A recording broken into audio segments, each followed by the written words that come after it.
സുന്ദരമായ റമദാൻ നമ്മിലേക്ക് കടന്നു വരികയാണ്. റമദാൻ നമ്മിലേക്ക് വരുമ്പോൾ ഈ റമദാനിൽ ഒരു പ്രതിഫലവും ലഭിക്കാത്ത, റമദാനിൽ എത്ര തറാവീഹ് നിസ്കരിച്ചാലും കൂലി ലഭിക്കാത്ത, നോമ്പ് നോറ്റാൽ കൂലി ലഭിക്കാത്ത, പുണ്യങ്ങൾ ചെയ്താൽ അതിന് ഒരു പ്രതിഫലവുമില്ലാത്ത, ഒരു പ്രയോജനവുമില്ലാത്ത 4 വിഭാഗം ആളുകളുണ്ട്. എൻ്റെ പ്രിയപ്പെട്ട സഹോദരന്മാർ, എൻ്റെ ശബ്ദം ശ്രവിക്കുന്ന എൻ്റെ സഹോദരിമാർ, നിങ്ങൾക്ക് ഈ സ്വഭാവമുണ്ടെങ്കിൽ, ഈ 4 സ്വഭാവങ്ങളിൽ ഏതെങ്കിലും ഒന്നുണ്ടെങ്കിൽ ഇന്ന് തന്നെ ആ സ്വഭാവം നിർത്തിക്കൊള്ളണം.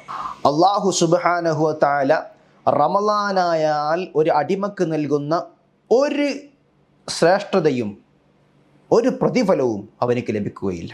ആലോചിച്ച് നോക്കണം.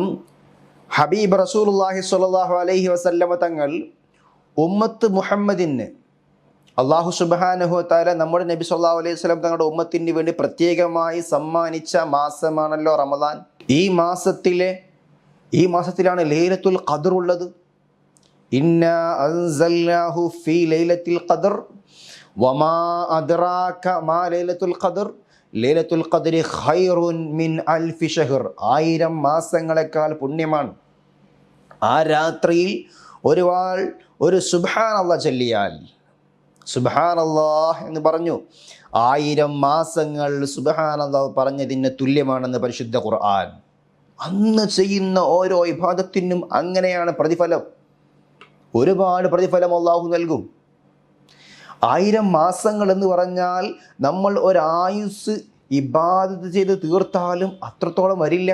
അത്രയും സുന്ദരമായ ലൈലത്തുൽ ഖദർ അടങ്ങുന്ന ദിവസമുള്ള, റഹ്മത്തിന്റെ പത്തുള്ള, അല്ലാഹു റഹ്മത്ത് ധാരാളം വാരിക്കോരി ചൊരിയുന്ന, മഗ്ഫിറത്തിന്റെ പത്തുള്ള, അല്ലാഹു സുബ്ഹാനഹു വ തആല നമ്മൾ ചെയ്ത സകല ദോഷങ്ങളെയും അല്ലാഹു മാപ്പാക്കി തരുന്ന, ഇഅ്തിഖും മിനന്നാർ, നരകത്തിൽ നിന്നും അല്ലാഹു ജനങ്ങളെ ധാരാളമായി മോചിപ്പിക്കുന്ന ഒരു സുന്ദരമായ ദിവസം, സുന്ദരമായ മാസം.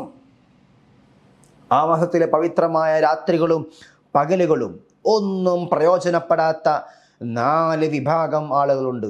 എൻ്റെ പ്രിയപ്പെട്ടവരെ, ഈ 4 വിഭാഗം ആളുകളുടെ സ്വഭാവം നമുക്കുണ്ടെങ്കിൽ ഇന്ന് തന്നെ ആ സ്വഭാവം മാറ്റി വെച്ചുകൊള്ളണം.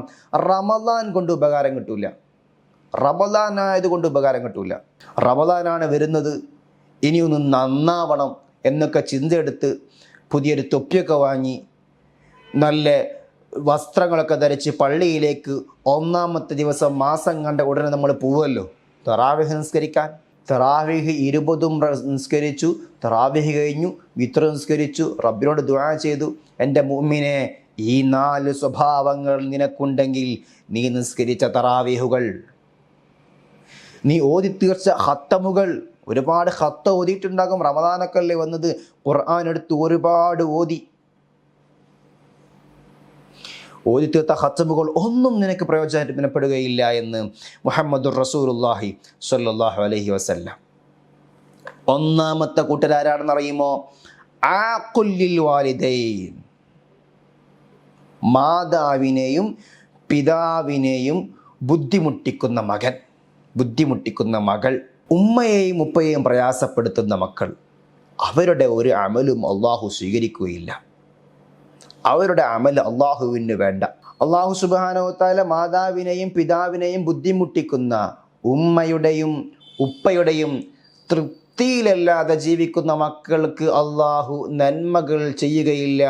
അവർ ചെയ്യുന്ന ഇബാദത്തുകളെ അള്ളാഹു സ്വീകരിക്കുകയില്ല. ഉമ്മയോടും ഉപ്പയോടും വിരോധമായി, അല്ലെങ്കിൽ അവർക്ക് ഇഷ്ടമില്ലാത്ത കാര്യങ്ങൾ നിങ്ങളുടെ ജീവിതത്തിൽ സംഭവിക്കുന്നുണ്ടെങ്കിൽ അവരുടെ മാപ്പ് ചോദിക്കണം, പൊരുത്തം ചോദിക്കണം.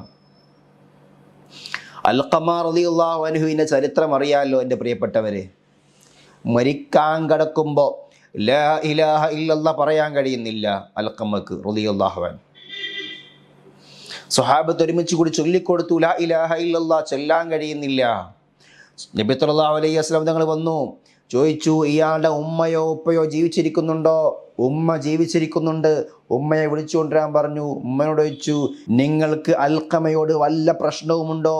ആ ഉമ്മ പറഞ്ഞു, അവൻ പെണ്ണിട്ടുന്നതുവരെ എന്നോട് നല്ല നിലക്കായിരുന്നു, പെണ്ണിട്ടിന് ശേഷം അവൻ വേറെ കോലത്തിലാണ്, അവൻ പെണ്ണിട്ടിന് ശേഷം എന്നോട് സ്നേഹം കാണിക്കാറില്ല, അതുകൊണ്ട് എനിക്ക് അവനെ വെറുപ്പാണ് നബിയെ സല്ലല്ലാഹു അലൈഹി വസല്ലം. അള്ളാഹുവിൻ്റെ റസൂൽ പറഞ്ഞു, നിങ്ങൾ എനിക്ക് മാപ്പ് കൊടുക്കുകയോ, എനിക്ക് ലാ ഇലാഹ ഇല്ലല്ലാഹ് ചൊല്ലാൻ കഴിയുന്നില്ല. ഉമറിന് ഞാൻ മാപ്പ് കൊടുക്കൂല. മുത്തനബി പറഞ്ഞു, അങ്ങനെയാണെങ്കിൽ സ്വഹാബത്തെ കാട്ടിൽ പോയിട്ട് വിറക് കൊണ്ടുവരും, നമുക്ക് അൽഖമനെ കത്തിക്കാം. അവൻ കാഫിറായി മരിച്ചു പോവാൻ, അവനെ കത്തിക്കാം. അപ്പോൾ ഉമറിന്, എന്തിനാ എൻ്റെ മോൻ എൻ്റെ കണ്ണും കൊണ്ട് കത്തിക്കുന്നത്? മുത്തനബി സല്ലല്ലാഹു അലൈഹി വസല്ലം പറഞ്ഞു, അവൻ കാഫിറായി ചത്തുപോവാൻ, നിങ്ങൾ മാപ്പ് കൊടുത്തിട്ടില്ലെങ്കിൽ. അപ്പോൾ ഉമർ പറഞ്ഞു, അങ്ങനെയാണെങ്കിൽ ഞാൻ അൽഖമക്ക് മാപ്പ് കൊടുത്തിരിക്കുന്നു എന്ന് പറയുമ്പോൾ ആ വീട് മുഴുവനും കേൾക്കുന്ന ശബ്ദത്തിൽ ലാ ഇലാഹ ഇല്ലല്ലാഹ് എന്ന് ആ അൽഖമ വിളിച്ചു പറഞ്ഞു എന്ന്. ഉമ്മയെയും ഉപ്പയെയും ബുദ്ധിമുട്ടിക്കുന്നവൻ മരിക്കാൻ കിടക്കുമ്പോൾ ലാ ഇലാഹ ഇല്ലല്ലാഹ് ചൊല്ലാൻ കഴിയില്ല. ഉമ്മാക്കും ഉപ്പാക്കും പൊരുത്തമില്ലാത്ത ജീവിതമാണ് എൻ്റെ ഭാഗത്തുനിന്ന് ഉണ്ടാവുന്നതെങ്കിൽ എനിക്ക് മരിക്കാൻ കിടക്കുമ്പോൾ ലാ ഇലാഹ ഇല്ലല്ലാഹ് ചൊല്ലാൻ കഴിയില്ല. ഈമാനോടുകൂടി ഇവിടുന്ന് മരിച്ചിട്ട് പോകാൻ കഴിയില്ല. മുഹമ്മദ് റസൂലുള്ളാഹി സ്വല്ലല്ലാഹു അലൈഹി വസല്ലം. റമദാൻ വന്നു കഴിഞ്ഞാൽ അള്ളാഹു സുബ്ഹാനഹു വ തആല റമദാനിലും അല്ലാത്തപ്പോഴും ഒക്കെ ഒരു ഇബാദത്തും ഇങ്ങനത്തെ ആളുകളുടെ ഇബാദത്ത് അള്ളാഹു സ്വീകരിക്കൂല. അള്ളാഹു കാത്തിരക്ഷിക്കുമാറാവട്ടെ. അള്ളാഹു സുബ്ഹാനഹു വ തആല നമ്മുടെ മാതാപിതാക്കൾക്ക് ദീർഘായുസ്സും ആഫിയത്തും പ്രദാനം ചെയ്യുമാറാവട്ടെ. രണ്ടാമത്തെ വിഭാഗം ആളുകൾ എന്നുള്ളത് മദ്യസേവ നടത്തുന്ന ആളുകളാണ്, ലഹരി ഉപയോഗിക്കുന്ന ആളുകളാണ്. അത് മദ്യമായാലും ശരി, കഞ്ചാവായാലും ശരി, MDM ആയാലും ശരി, അങ്ങനെ പിന്നെ എന്തൊക്കെ ഉണ്ട് അതൊക്കെ ആയാലും ശരി, ലഹരി ഉപയോഗിക്കുന്ന ആളുകളുടെ ഒരു ഇബാദത്തും അള്ളാഹു സ്വീകരിക്കുകയില്ല. അവർ ദുന്യാവിൻ്റെ വിഷയത്തിൽ ആനന്ദം കണ്ടെത്തിയവർ അള്ളാഹുവിന് ആവശ്യമില്ല. മദ്യസേവ നടത്തുന്ന ആളുകൾ, ദുന്യാവിനെ തിമർത്ത് ജീവിക്കുന്ന ആളുകൾ, അവരുടേക്കും അള്ളാഹു സുബ്ഹാനഹു വ തആല റമദാൻ മാസം പരിഗണിക്കുകയില്ല. മദ്യസേവ നടത്തുന്നവർ, ലഹരി ഉപയോഗിക്കുന്നവർ, അവരുടെ ഇബാദത്തുകളൊന്നും അള്ളാഹു സ്വീകരിക്കുകയില്ല. പകൽ മൊത്തം നോമ്പാണ്, രാത്രി മൊത്തം വെള്ളാണ്, രാത്രി മൊത്തം കള്ളുടിക്കാൻ, അല്ലെങ്കിൽ മറ്റ് ലഹരികൾ ഉപയോഗിക്കാൻ. ആ നോമ്പ് കൊണ്ട് കാര്യമായില്ല, തറാവീഹ് കൊണ്ട് കാര്യമായില്ല, ഖുർആനോത്ത് കാര്യമായില്ല. അവൻ ചെയ്ത ഒരു ഇബാദത്തും കാര്യമാവുന്നില്ല. അള്ളാഹു സുബ്ഹാനഹു വ തആല കാത്തിരക്ഷിക്കുമാറാവട്ടെ. അങ്ങനത്തെ സ്വഭാവമുള്ളവരുണ്ടെങ്കിൽ അള്ളാഹുവേ, നീ ആ സ്വഭാവങ്ങളൊക്കെ നീ നിർത്താനുള്ള മനസ്സ് കൊടുക്കണേ റഹ്മാനെ. ഞങ്ങളുടെ ഈ കൂട്ടത്തിലുള്ള മദ്യപാനികൾക്ക്, ലഹരി ഉപയോഗിക്കുന്ന ആളുകൾക്ക് അതൊക്കെ നിർത്തി നല്ല ജീവിതം മുന്നോട്ട് കൊണ്ടുപോകാൻ അള്ളാഹുവിന് തൗഫീഖ് കൊടുക്കണം റഹ്മാനെ. സഹോദരിമാരൊക്കെ പല ആളുകളും ആ വിഷയത്തിൽ ബുദ്ധിമുട്ടുന്നുണ്ട്. ഭർത്താവ് ലഹരിക്ക് അടിമപ്പെട്ടവനാണ്. ആ വിഷയത്തിൽ സഹോദരിമാർ ബുദ്ധിമുട്ടുന്നുണ്ട്. അർഹമുർ റഹീം റബ്ബേ, നിങ്ങളുടെ സഹോദരിമാരുടെ ഭർത്താക്കന്മാരുടെയൊക്കെ മനസ്സ് നന്നാക്കി കൊടുക്കണം റഹ്മാനെ. അവർക്കൊക്കെ ലഹരി കൊണ്ട് ആരൊക്കെ പ്രയാസപ്പെടുന്നുണ്ടോ അവരെയെല്ലാം ലഹരി മുക്തമാക്കി കൊടുക്കണേ റഹ്മാനെ. ഇൻഷാ അല്ലാഹ് മൂന്നാമത്തെ വിഭാഗം ആളുകൾ എന്ന് പറഞ്ഞാൽ, റമദാൻ മാസം വരികയും അല്ലാഹു സുബ്ഹാനഹു വ തആല ഒരു നന്മയും നൽകാത്ത, അവൻ ചെയ്തു കൂട്ടിയ ഇബാദത്തുകൾക്കൊന്നും അല്ലാഹു പ്രതിഫലം നൽകാത്ത മൂന്നാമത്തെ വിഭാഗം ആളുകൾ ഖാതിഉർ റഹീം, കുടുംബബന്ധം മുറിക്കുന്നവൻ, എളാപ്പനോട് മുണ്ടാതെ നിൽക്കുന്നവൻ, മൂത്താപ്പനോട് തെറ്റി നിൽക്കുന്നവൻ, ജ്യേഷ്ഠനോട് തെറ്റാൻ, അനിയനോട് മിണ്ടുന്നില്ല, പെങ്ങന്മാരോട് തെറ്റിലാണ്, ചെറിയ നിസ്സാര പ്രശ്നത്തിൻ്റെ പേരിൽ, ഒരു തേങ്ങ ഓൻ്റെ ഓട്ടുംപുറത്ത് വീണതിൻ്റെ പേരിൽ, അല്ലെങ്കിൽ ഉപ്പ മരിച്ചപ്പോൾ വീതിച്ച സ്വത്തിൻ്റെ പേരിൽ, അല്ലെങ്കിൽ അങ്ങനെ ചെറിയ കാര്യങ്ങളുടെ പേരിൽ പരസ്പരം കുടുംബങ്ങൾ തമ്മിൽ തെറ്റി നിൽക്കുന്നുണ്ടെങ്കിൽ, എൻ്റെ പ്രിയപ്പെട്ടവരെ, റമദാനാണ് വരുന്നത്, പോയി മിണ്ടിക്കോളി, പോയി എനിക്ക് പോയി സലാം പറഞ്ഞ് സംസാരിച്ചോളി, അവരോടൊക്കെ ഒന്ന് രഞ്ജിപ്പുണ്ടാക്കുക. ചോരയല്ലേ? ഹബീബുന റസൂലുള്ളാഹി സ്വല്ലല്ലാഹു അലൈഹി വസല്ലം തങ്ങൾ പറയുന്നൊരു ഹദീസ് ഉണ്ട്. അള്ളാഹുവിനോട് കുടുംബബന്ധം നാളെ മഹ്ശറിൽ വെച്ച് പറയത്രേ, മൻ ഖതഅനി ഖതഅഹുല്ലാഹ് വമൻ വസലനി വസലഹുല്ലാഹ്. പഠിച്ചോനെ, ചേർത്ത കുറച്ച് ആൾക്കാരുണ്ട്, കുടുംബത്തെ ചേർത്ത ആൾക്കാർ. ഓനെ അളാപ്പനോട് സ്നേഹമായിരുന്നു, മൂത്താപ്പനോട് സ്നേഹമായിരുന്നു, ജ്യേഷ്ഠനോട്, അനിയനോട്, മക്കളോട്, ഭാര്യയോട് സ്നേഹത്തോടുകൂടെ, നല്ല രഞ്ജിപ്പോടുകൂടെ, സൗഹാർദ്ദത്തോടുകൂടെ ജീവിച്ച ആളുകൾ, അവരെപ്പറ്റി കുടുംബബന്ധം എന്ന് നാളെ പറയുമത്രേ, ഇവൻ എന്നെ ചേർത്തവനാണ്, അതുകൊണ്ട് നീ ഇവനെയും ചേർക്കണമേ എന്ന് കുടുംബബന്ധം നാളെ നമുക്ക് വേണ്ടി ശുപാർശ നടത്തുമെന്ന് മുഹമ്മദ് റസൂലുള്ളാഹി സ്വല്ലല്ലാഹു അലൈഹി വസല്ലം. കുടുംബബന്ധം മുറിച്ച ആളുകൾ പരസ്പരം മിണ്ടാതെ നടക്കുന്ന ആളുകൾ, കുടുംബബന്ധം മുറിച്ചവർ, കുടുംബക്കാരോട് തെറ്റി നിൽക്കുന്നവർ, അവരെപ്പറ്റി നാളെ കുടുംബബന്ധം പറയും.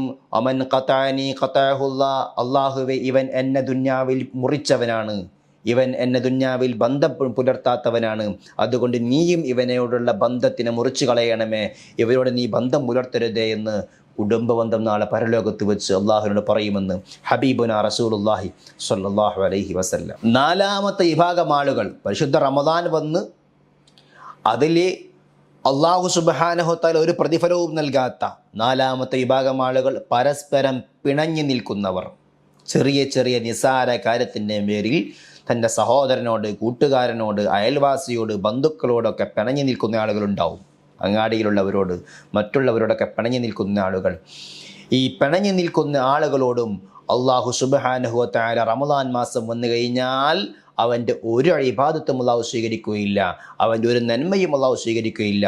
ഇത്തരം ആളുകൾ ചെയ്യുന്ന നിസ്കാരങ്ങൾ, അവർ ഓതുന്ന ഖുർആൻ പാരായണങ്ങൾ, എത്ര ഖത്തമ്മ നമ്മൾ റമദാനിൽ തീർക്കാറുള്ളതില്ലേ?